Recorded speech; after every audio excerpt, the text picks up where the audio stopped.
The ISO was founded in 1977 during a downturn in class struggle in the U.S. and also a recession of the social movements that took place.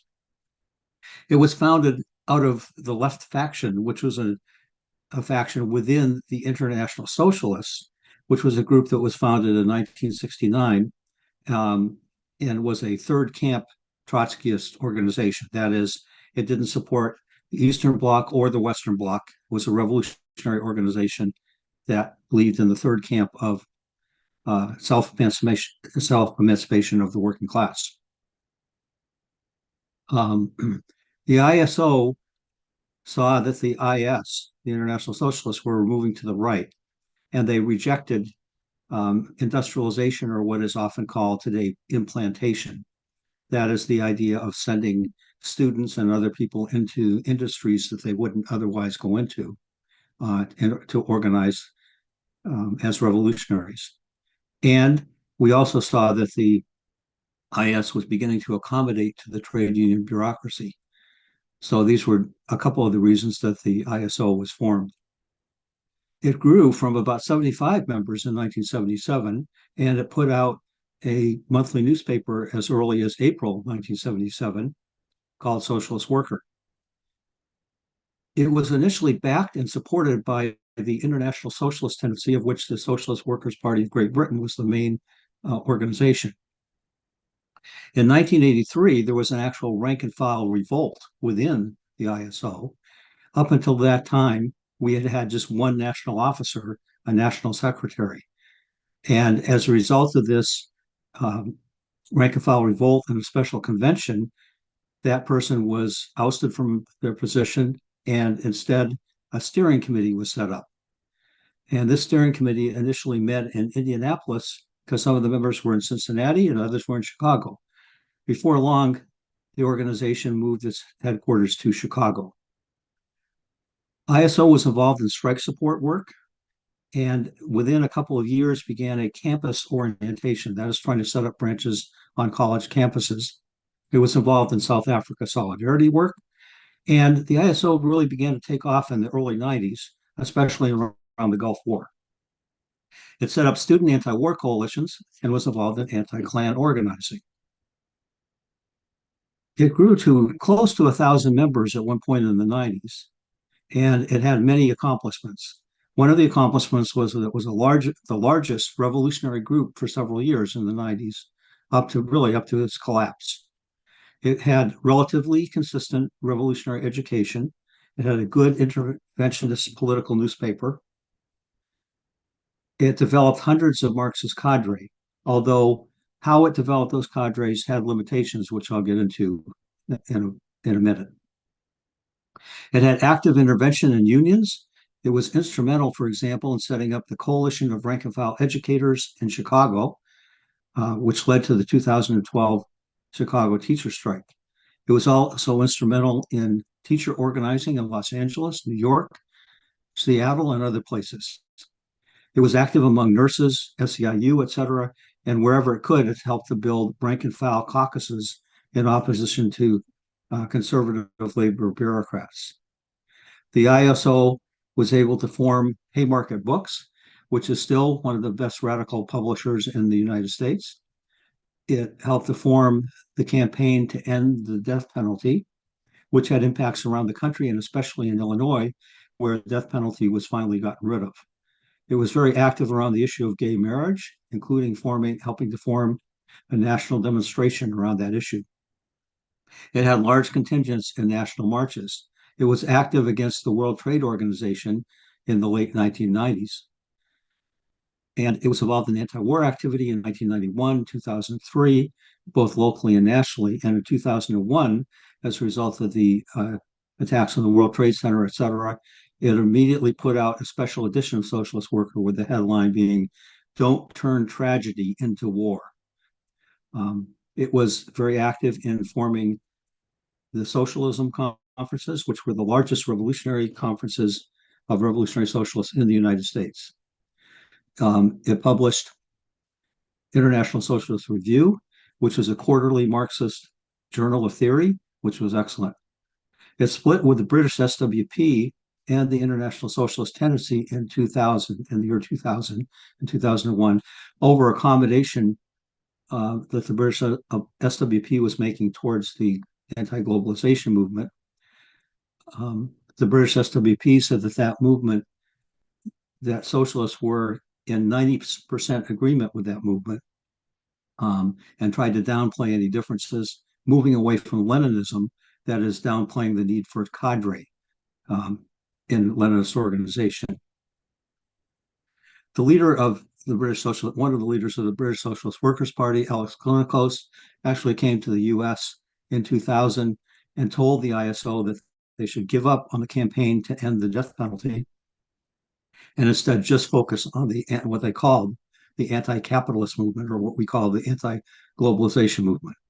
So here are some other things the ISO is involved in: fighting against campus police having guns, organizing against Bill Clinton's crime bill, welfare cuts, and humanitarian wars, challenging police brutality, building the global justice movement, rejecting the 9/11 Islamophobia and militarism, protesting the Iraq War of 2003, organizing for immigrant rights throughout the whole period, but especially around 2006 and after, mobilizing for Trayvon Martin in 2012, supporting the Black Lives Matter movement in 2014 and after, building campaigns for BDS and Palestinian rights, fighting fascism and white supremacy after Trump, and so on.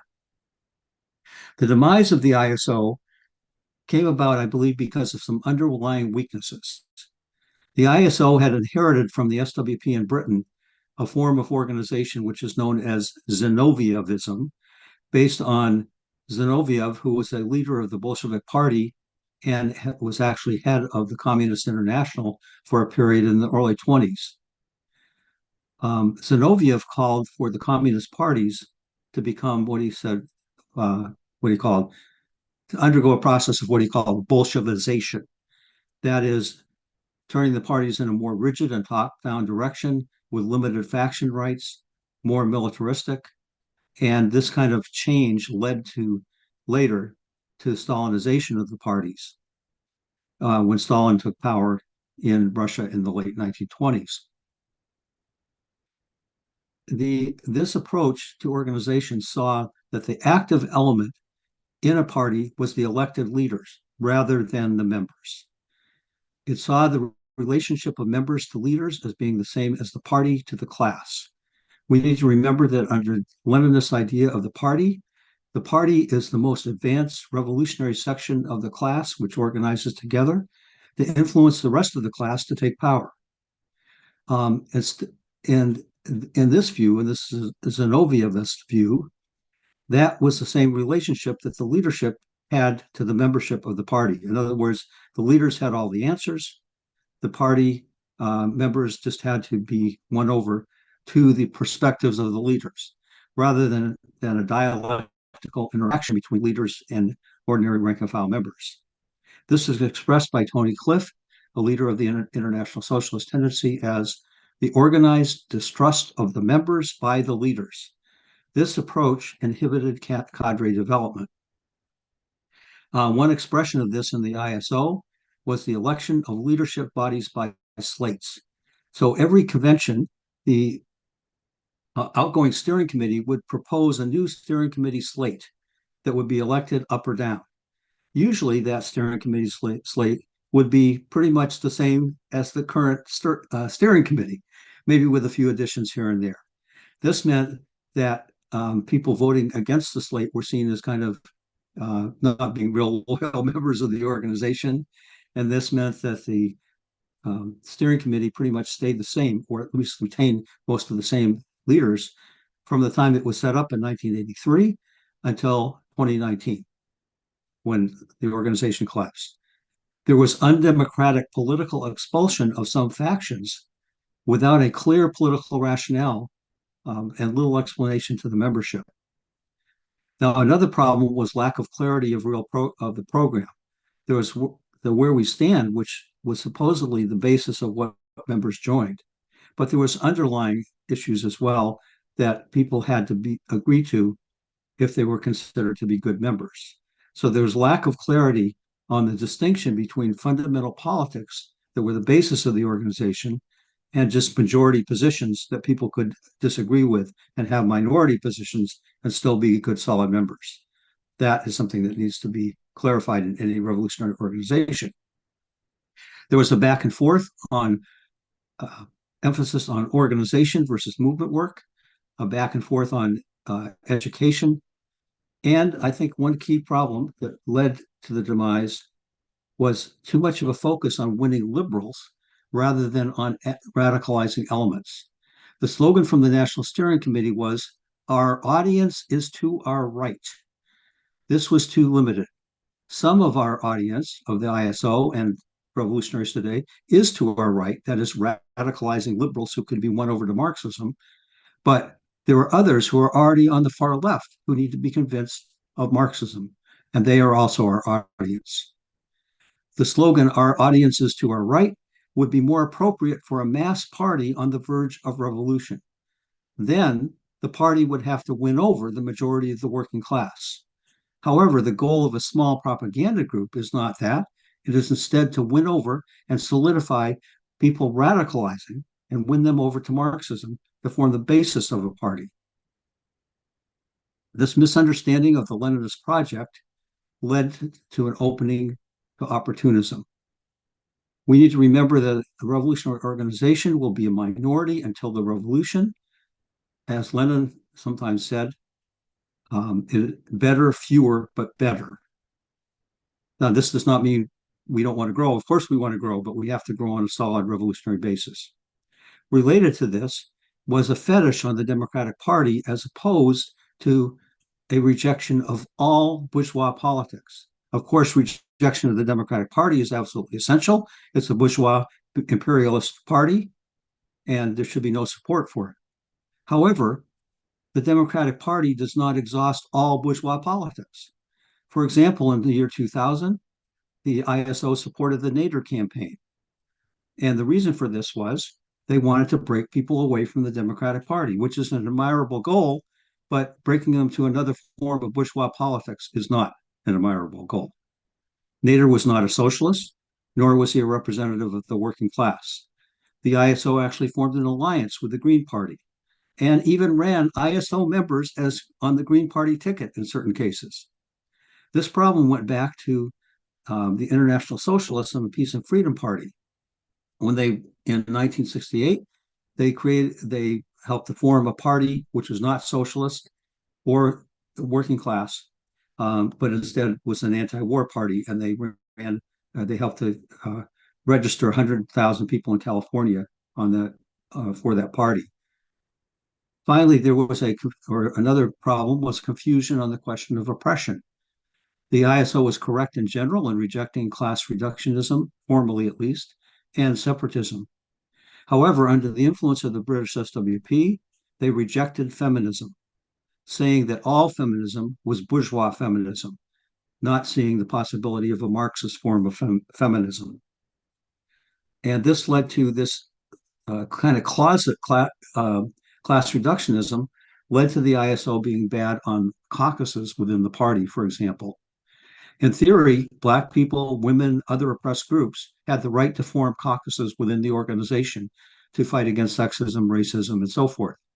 However, in practice, this is always discouraged and never really carried out. There was also a rejection of people of color initiatives, especially in New York, which caused a couple of blowups over the course of the ISO. So there was really accommodation to class reductionism from the British SWP that was a problem. There was therefore a swing back and forth with rigidity and a class reductionist direction led to accommodation to identity politics. One related issue was that it was not strong enough on the question of sexual abuse. The ISO used the bourgeois standard of innocent until proven guilty for people accused of domestic violence or sexual abuse. And this led, actually, as we'll get into, led to the final straw that broke the ISO.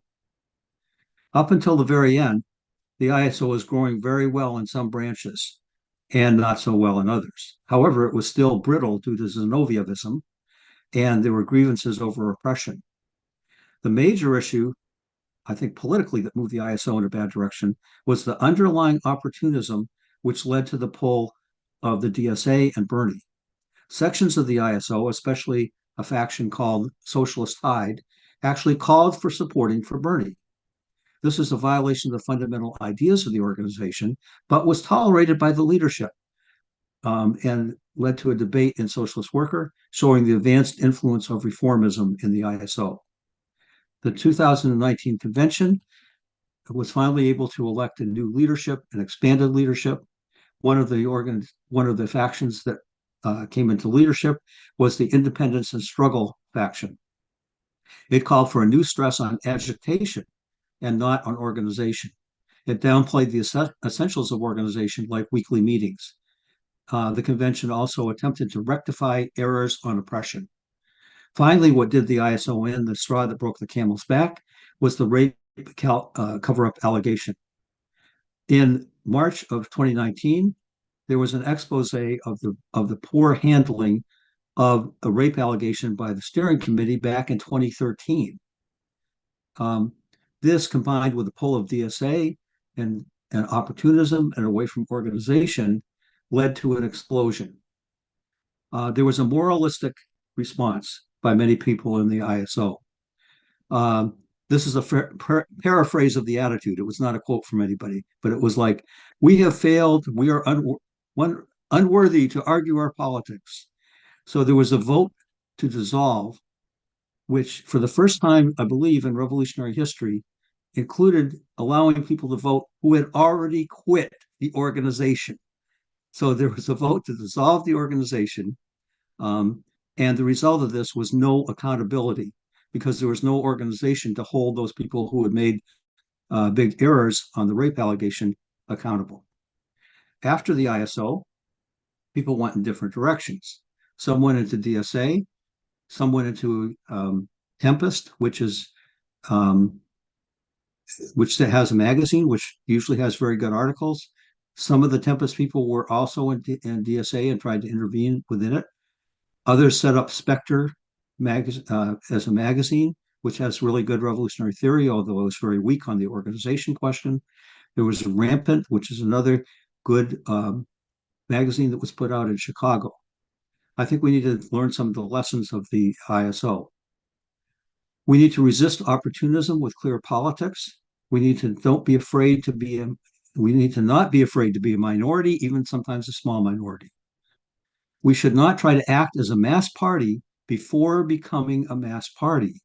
That is, with maneuvering and compromises, etc. We need to resist brittle and kind of wooden ultra-leftism by a solid understanding of Marxism. Only those with solid politics can relate those politics to new situations with nuance, and that requires thorough Marxist education. Marxists can only advance in a coalition if they have a solid Marxist organization. We need to develop our politics by democracy and debate, creating unity and action out of this democracy and debate, not imposed from above. As is already mentioned, many of us who want to follow this approach have formed Firebrand to maintain Leninist organization. We want to maintain the best of the ISO tradition, but jettison some of the problems and learn from the lessons. The key points of Firebrand are self-emancipation of the working class. That is saying that there are no socialist countries in the world today. Only socialism can only be based on workers actually taking political power. No support to bourgeois politicians. No support to the Democratic Party. For a unity of the fight against oppression and exploitation. No to class reductionism and no to separatism. Opposing all forms of imperialism. That is opposing campism. First of all, we oppose the U.S. camp, including military aid to Ukraine, but also the other camp, the so-called anti-U.S. camp of Russia, China, etc. We want to support actual national liberation struggles against imperialism, and that's why we support victory to the Palestine liberation movement by any means necessary. We support revolution, that is, democratic workers' power smashing the old state creating new working class organizations to begin the transition to socialism. Finally, we call for the need for a revolutionary party that is organizing the revolutionary section of the working class to lead the rest of the class to power. As far as strategy, we reject the idea of implantation or industrialization. We focus on recruiting those rejecting aspects of capitalism, that is, movement activists and others moving towards Marxism. We focus on social movements as a key recruiting ground, but also see the importance of supporting labor struggles from the outside or from the inside, if we have to be inside, as our expression of opposition to exploitation. We reject movementism, but support all struggles against oppression and exploitation. But we focus within those on building revolutionary organization. We want to use clear politics, but have a united front approach, working with people, other people, where we agree, even where we disagree on other points.